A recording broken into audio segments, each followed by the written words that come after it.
और ये परिचय में जाना, नाम, पता, कार्य क्या कर रहे हैं, ठीक है। और जैविक कर रहे हैं तो कब से कर रहे हैं, कौन कौन सी फसलें पर ले रहे हैं, ये भी होना चाहिए नोटिस में भी अपने, ताकि वो बच्चे आपके सबको मालूम। सभी को मेरा प्रणाम। मेरा नाम मोहम्मद शाहिद खान, फ्रॉम ककोड़, तहसील उनियारा, जिला टोंक, राजस्थान से बिलोंग करता हूँ मैं। और मैं 4 अक्टूबर 2019 से जैविक खेती कर रहा हूँ। और सबसे पहले जो मैंने बागवानी की है वो ताइवान रेड लेडी 786 पपीता से स्टार्ट की है मैंने। और लगभग मैंने 510 पौधे लगाए थे, जिसमें से 375 रनिंग में, और लगभग 1.5 से 2 लाख रुपए की मेरी इनकम हो चुकी है ऑर्गेनिक खेती के माध्यम से, जिसमें किसी भी प्रकार का कोई केमिकल नहीं है। ये मेरा इंट्रोडक्शन है सर। मेरा नाम नरेश सोनी है, मैं टोंक से बिलोंग करता हूँ और मैं जैविक का काम करता हूँ। मेरी खेती बाड़ी भी नहीं है अभी कोई। अच्छा, जैविक का प्रचार तो कर रहे हैं, जैविक का प्रचार कर रहे हैं। अच्छा, रामफूल जी। नमस्कार जी। रामफूल जी बोलो ना। नहीं बोल। अरे नाम बता तो बताओ। मैं रामफूल दाकर, ग्राम लालगंज, पोस्ट बामुनगांव, तहसील नैनवा, जिला बूंदी, राजस्थान। अभी क्या लगा रखा है, कुछ बता दो नया पुराना। अभी तो कलौजी बो रखी है। चलो ठीक है सर। कलौंजी है, अच्छे फूल आ रहे हैं। कितनी बढ़िया। रसगंधा अतिथि आएगी कलौजी। बहुत बढ़िया। चलो ठीक है सर। अभी आगे जैविक की तैयारी कर रहे हैं। कितने बीघा कलौजी? 17। बहुत अच्छी बात है। 17 बीघा।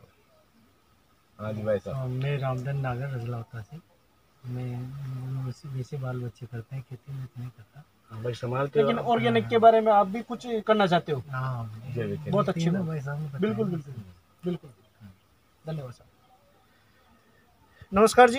नमस्कार। मेरा परिचय की मैं बात करूं तो शंकरलाल जाट, और निवाई तहसील में, टोंक डिस्ट्रिक्ट निवाई तहसील के पास एक छोटा सा गांव है। मैं एक किसान का बेटा हूं, लेकिन आज मैं नेटसर्फ कम्युनिकेशन प्राइवेट लिमिटेड से मैं 2-2.5 साल से मैं खुद ऑर्गेनिक खेती कर रहा हूं, और लोगों को गांव जाके, डांडी जाके काश्तकारों को मैं प्रमोट करता हूं। और प्रमोट करते 2.5 साल में कम से कम मैंने 2 से 2.5 हज़ार काश्तकारों को मैं ऑर्गेनिक खेती करवा दिया। और जो तरीका से जो अपनाए हैं वो आज मेरे उस खेती से बहुत संतुष्ट है। इनकी वजह से आज मैं जो ऑर्गेनिक खेती कर रहे हैं उनसे भी मेरे को एक बहुत अच्छी दुआ मिल रही है। तो दुआ के साथ ही आज मैं बहुत सारे लोगों को दुआ लेते हुए आज मैं दिन रात में एक इस ऑर्गेनिक को मैं एक बिजनेस के तौर में भी काम कर रहा हूँ। Thank you. हाँ जी, गुरु जी।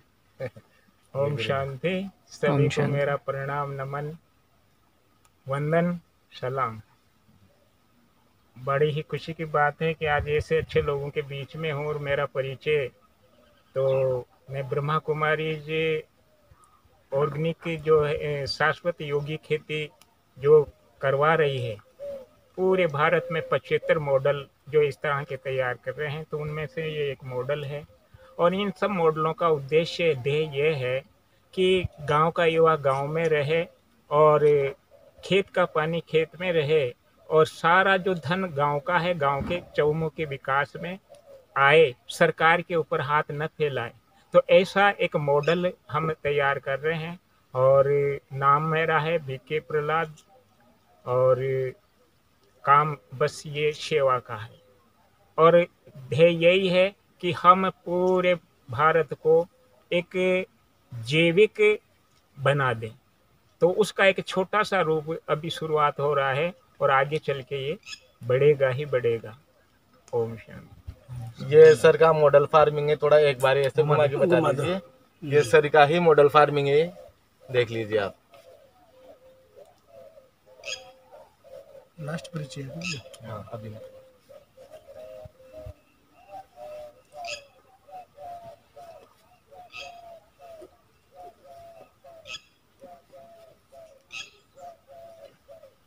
किसान भाई राम राम, नमस्कार। मैं मोहन नागर, organic herbal farmer and trainer. मैं अभी जो है अपने खुद के फार्म पे, मेरा एक फार्म है गुरु कृपा हर्बल फार्म के नाम से, तो वहाँ पर मैं अभी लोगों को ट्रेनिंग भी देता हूँ। और वर्तमान में मैंने 10 तरह की औषधि फसल लगा रखी है, जिनमें मुख्यतः सफ़ेद मूसली है, वो भी निकाल ली, स्टोर में है, बीज के लिए उपलब्ध है। अश्वगंधा है, वो बारिश वाली निकाल ली, बीज भी निकाल लिया।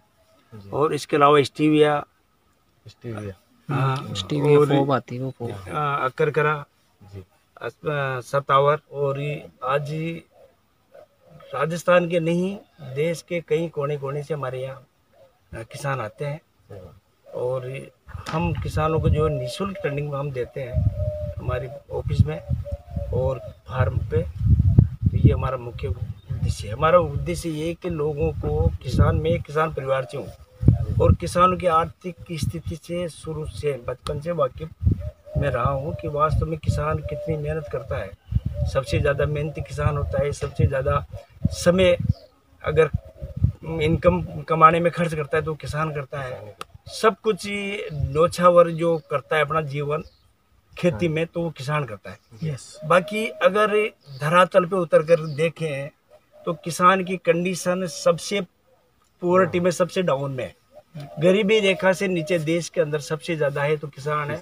न कोई कर्मचारी है, न कोई बिजनेसमैन है, न कोई दुकानदार है। ने ये विचार किया कि ये जो बड़ी बड़ी फसलें हैं क्या कुछ हट करके जो आज जैसे अपन हर किसान पूरे इंडिया में एक ही चीज है, गेहूं वाले गेहूं करते हैं, धान वाले धान निदान करते हैं, सरसों वाले अपने पूरे राजस्थान में सरसों ही सरसों है।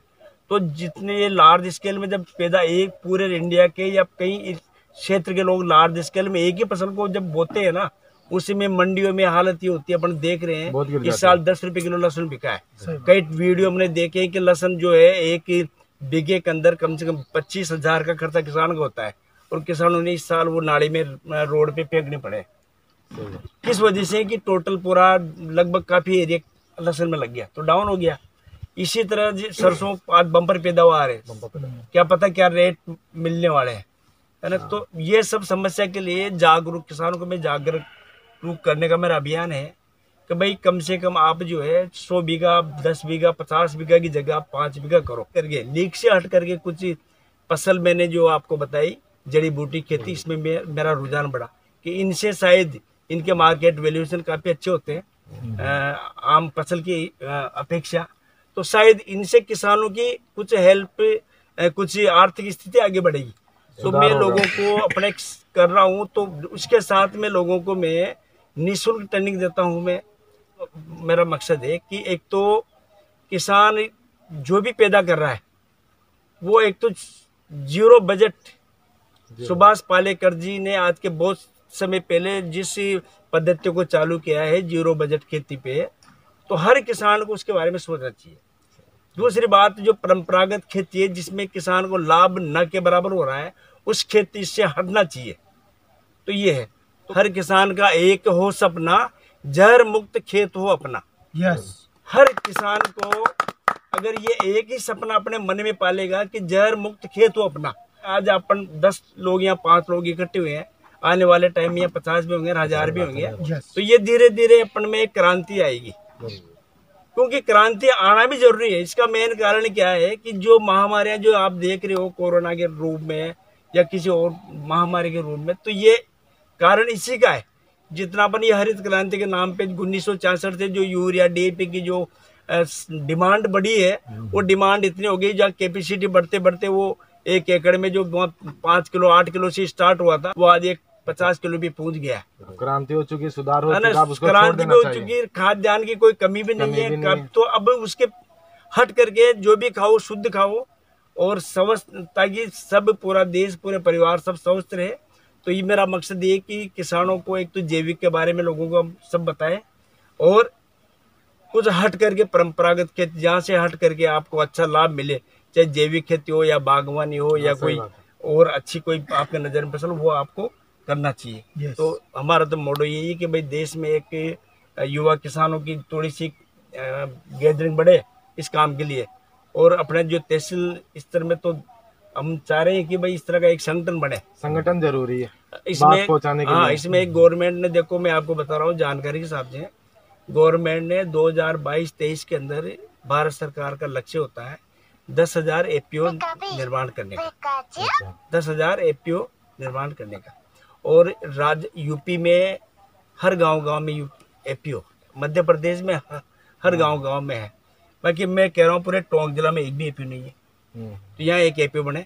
एपीओ बनने से वो आपके जो अभी आपने सवाल बताया था, क्वेश्चन था आपका कि भाई वो मेरी पपीता जो आज मैं ऑर्गेनिक कर रहा हूँ, अच्छा स्वाद है, अच्छी क्वालिटी बढ़िया है, बाकी उसका रेट क्वालिटी के हिसाब से अपन को रेट उसका नहीं मिलता है। तो अगर अपना 9 रुपए किलो हाँ अपना एक एपीओ इस तरह का हो जाएगा, तो वहाँ उस एपीओ के माध्यम से अपने माध्यम से निर्माता, मैन्युफैक्चरर कंपनियां या बड़े ट्रेडर्स अपने से जुड़ेगी। कोई यूनिट लगा दे, ठीक है साहब, कोई यूनिट लगा दे, कोई यूनिट लगा दे, जूस बनाने की कुछ भी जो भी है। कि आजकल विदेशों में 1 से 1 यूनिट है। बिल्कुल। अब उससे क्या क्या सह उत्पाद बनते हैं उसके बारे में लगा दे तो अपना माल अच्छा बिकेगा।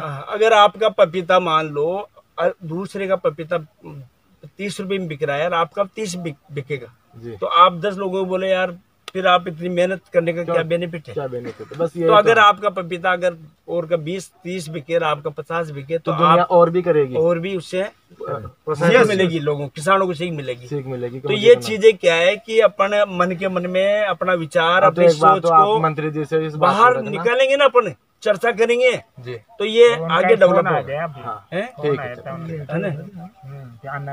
चलो ठीक है। तो ये तो साहब सबको राम राम इस बात के लिए, और आपने बहुत बहुत समय दिया उसके लिए आपको भी बहुत बहुत धन्यवाद।